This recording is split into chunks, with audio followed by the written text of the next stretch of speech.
2021 সালের বিধানসভা নির্বাচনের পর বোলপুরে ঘটে যাওয়া কথিত ভোট পরবর্তী হিংসার ঘটনায় ফের নতুন করে অভিযোগ দায়ের করলেন বিজেপি সমর্থকদের একাংশ। বৃহস্পতিবার বিজেপি নেতা কালীচরণ ভান্ডারী ও প্রীতম ভৌমিকের নেতৃত্বে কয়েকজন বিজেপি সমর্থক বোলপুর থানায় লিখিত অভিযোগ জমা দেন। অভিযোগপত্রে বোলপুর পৌরসভার চেয়ারম্যান পর্ণা ঘোষের স্বামী তথা বীরভূম জেলা তৃণমূল কংগ্রেসের কোর কমিটির সদস্য সুদীপ্ত ঘোষ এবং বোলপুর পৌরসভার ভাইস চেয়ারম্যান অমর শেখ সহ একাধিক ব্যক্তির নাম উল্লেখ করা হয়েছে।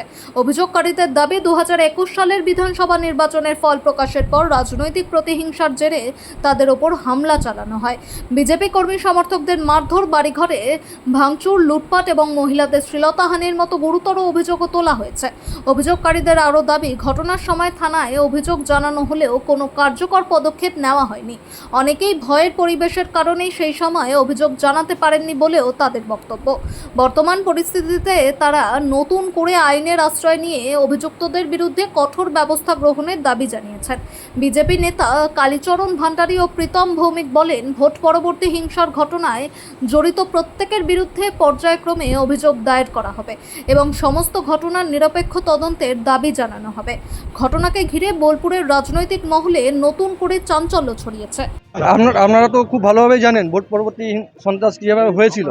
তাই একটার পর একটা হচ্ছে, বিভিন্ন পাড়া থেকে হচ্ছে, বিভিন্ন জন যারা যারা ভুক্তভোগী সবাই করবে, আস্তে আস্তে করবে, সাহস পাচ্ছিল না, সাহস পেয়েছে, সবার নামে করবে। এইটা হয়েছে আমাদের পর্ণা ঘোষ যিনি চেয়ারম্যান, তার হাজব্যান্ড সুদীপ্ত ঘোষের নামে আছে, ওমর শেখের নামে আছে এবং প্রদীপ খানের নামে আছে। এবার বাকিটা আমাদের কালীরা বলবে কার কার নামে আছে, ডিটেলসে বলবে।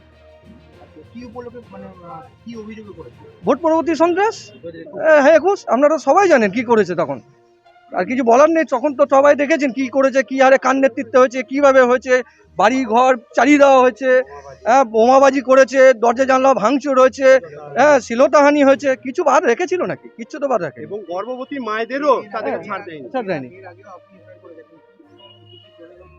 প্রশাসন কি যে প্রশাসন খুঁজে বেড়াচ্ছে, তা তো পালিয়ে বেড়াচ্ছে। প্রশাসন নেবে, দেখুন আমরা আছি, সরকারে আছি, তাই প্রশাসন আমাদের সঙ্গে আছে। প্রশাসন দেখেছেন তো, আজকে একজনকে তুলে নিয়ে এসেছিল, দেখলেন। প্রশাসন আমাদের সঙ্গে সম্পূর্ণভাবে সহযোগিতা করছে, প্রশাসন আছে, আস্তে আস্তে হবে। একদিন হবে, আইনের ব্যাপার, বুঝতেই পারছেন, সময় লাগবে, বাট হবে। এবং আমার নাম প্রীতম ভৌমিক, আমি বর্তমান টাউন কমিটির ভাইস সহসভাপতি। এতদিন গত 15 বছর ধরে থানাগুলোনে বা কোথাও শাসকের আইন চলছিল, আইনের শাসন চলছিল না। ধীরে ধীরে ধীরে ধীরে পশ্চিমবাংলায় গণতান্ত্রিক পদ্ধতিতে যে মানুষ মতদান দিয়েছে, তাতে নতুন সরকার এসছে এবং শাসনের যে ইয়ে হয়েছে, তাতে আমরা প্রত্যেকে আমাদের যারা অপরাধী ছিল 2021 সালে, আমাদের যাদের বাড়ি ঘর ভেঙে দেওয়া হয়েছে, বয়স্ক মা ছেলের প্রাণ ভিক্ষার জন্য বারবার করে কাতর আবেদন করেছে, সেই মাকে, বয়স্ক মাকে এরা লাথি মেরে সরিয়ে দিয়েছে এবং তাকে ব্যাপকভাবে পিটানো হয়েছে। আমাদের দর্জিপট্টির কিছু কিছু ছেলে এমনভাবে তাদেরকে পেটানো হয়েছে, তারা লাইন পেরিয়ে তারা কোনো রকমে পালিয়ে গিয়ে কোনো রকমে বেঁচেছে।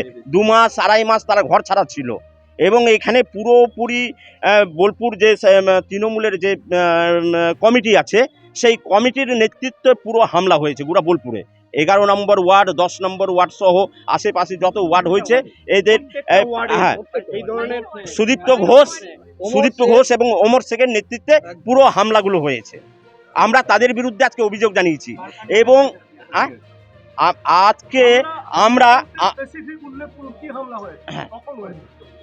আমাদের 2 তারিখের বিকালের পর থেকে 2 তারিখ ক্রমাগত 3-4 দিন প্রতিটা বাড়িতে হামলা হয়েছে, গাঁইটি দিয়ে, শাবল দিয়ে, সেই বাড়ি ভেঙে দেওয়া হয়েছে।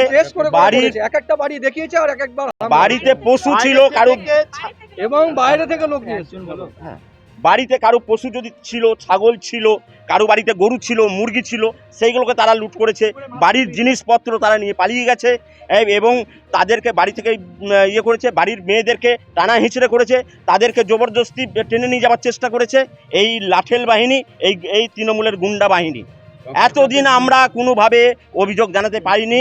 এখন আমরা শাসন প্রতিষ্ঠা হয়েছে, আমরা এখন অভিযোগ জানাচ্ছি এবং আমরা বোলপুরে যতজন আমরা এখানে নির্যাতিত হয়েছি, সেই সময় আমরা প্রত্যেকের বলছি, শুধু আমরা হয়নি, বোলপুরের মানুষকেও এরা প্রতারিত করেছে। আমরা এই সুদীপ্ত ঘোষকে বলবো এবং ওমর শেখকে বলবো, অবিলম্বে আপনারা পৌরসভা থেকে পদত্যাগ করুন। কারণ এই পৌরসভা যে ওরা ক্ষমতা দখল করে আছে সেটা লাঠির জোরে, গুন্ডামির জোরে। মানুষের রায় নেওয়া হয়নি, মানুষকে ভোট দিতে দেওয়া হয়নি, মানুষের পৌরসভার নির্বাচনে যে অধিকার সেই অধিকার খর্ব করে গোটা পৌরসভা দখল করেছে। আর হ্যাঁ, আজকে আমরা প্রধানত ওমর শেখের নামে করেছি, সুদীপ্ত ঘোষের নামে করেছি, প্রদীপ খানের নেতৃত্বে করেছি এবং 11 নম্বর ওয়ার্ডে যারা নেতৃত্ব ছিল তাদের ম্যাক্সিমাম তাদেরকে সবাইকে আমরা করেছি। না, চেয়ারম্যানের নামে আমরা করিনি গো, ওনার হাজবেন্ডের সাথে জড়িত ছিল, ওনার নেতৃত্বে হয়েছে, আমরা ওনার নাম করেছি। আমরা চাইছি সেই দুর্বৃত্তরা অ্যারেস্ট হোক, তাদের শাস্তিমূলক ব্যবস্থা ফিরুক, তাদেরকে যারা এখনো পর্যন্ত গ্রেপ্তার করা হয়। দায়িত্বে বহাল তবিয়তে আছে তারা অবিলম্বে নিজেদের পদত্যাগ করুক, এটা দাবি রাখছি। এবং আমাদের পার্টি অফিস ভেঙে চুরমার করে দেওয়া হয়েছিল। হ্যাঁ, সেখানে যত আসবাবপত্র ছিল, আমাদের শ্যামাপ্রসাদ মুখার্জির মূর্তি, এই ছবি, সেইখানে আপনার প্রধানমন্ত্রীর ছবি এরা ভেঙে যাচ্ছে তাই পেচ্ছাপ পর্যন্ত করে দিয়েছে। আমরা অভিযোগ জানাতে এসেছিলাম, তৎকালীন যারা থানার অফিসার ছিলেন তারা বিভিন্ন অজুহাতে আমাদেরকে কোনো অভিযোগ নেননি। হ্যাঁ, আমাদের এই অভিযোগ তারা বাড়ি, সেই অভিযোগপত্র সহ আমাদের বাড়ি ফেরত পাঠিয়ে দিয়েছে। আমার নাম হচ্ছে কালীচরণ ভান্ডারী। আমরা আইনের